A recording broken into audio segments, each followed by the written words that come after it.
जसरी औँसीको दिनमा लाग्ने चर्को घाममा बिस्कुन सुकाएमा अन्नमा किरा नलाग्ने विश्वास छ, त्यसै गरी आजको औँसीमा आमाको स्मरण र आमाप्रति श्रद्धा व्यक्त गरेमा आमा र सन्तान बीचको सम्बन्धमा कुनै दरार आउने छैन।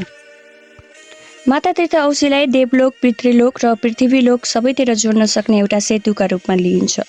यस तिथिमा आफ्ना आमाहरूलाई सम्झना गर्न, भेट्न, स्नेह प्रकट गर्न अत्यन्त आवश्यक मानिन्छ। यदि आमाहरू यस लोकमा नभए दान पुण्य गर्न अत्यन्त आवश्यक मानिन्छ। आमाप्रति विशेष भक्ति र भावयुक्त सम्मान गरिएको हुँदा यो दिनलाई आमाको मुख हेर्ने दिन भनिन्छ। आजको दिनलाई मातृ औँसी एवं मातृ दिवस पनि भन्ने गरिन्छ।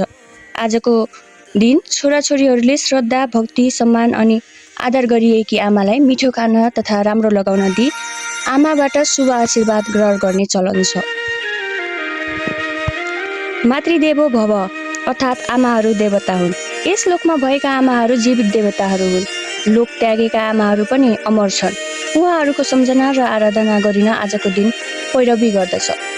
शास्त्रहरूमा आमालाई पिताभन्दा उच्च स्थानमा राखिएको पाइन्छ। संसारमा सबैभन्दा पवित्र नाता आमा संसारको सबैभन्दा पवित्र सम्बोधन हो। कसरी मनाइन्छ माता तीर्थ औँसी? आज बिहान सबेरै उठी स्नान गरेर आमालाई मिष्टान्न भोजन खुवाई उपहार दिँदै आमाको मुख हेर्ने र आमाबाट आशीर्वाद लिने गरिन्छ। आज आमाबाट टाढा रहेका सन्तानहरू आमालाई उपहार लिएर भेट्न पुग्छन्। विवाह गरेर पतिका घर गएका चेलीबेटीहरू मिठा परिकारहरू सहित आमा घर अर्थात् माइती पुग्छन्। विभिन्न कारणले आमालाई भेट्न नपाएकाहरूले भने सञ्चारका साधनहरू मार्फत पनि सम्झिने गर्छन्। मानिसहरूले सामाजिक सञ्जालको माध्यमबाट पनि आमाप्रतिको भावना अनि सम्झनाहरू व्यक्त गर्ने गर्दछन्। आज उपत्यकाका नेवा समुदायले भने भक्तपुरको हनुमान घाट पुगी आमाको सम्झनामा परम्परा अनुसार श्रद्धा गर्दछन्।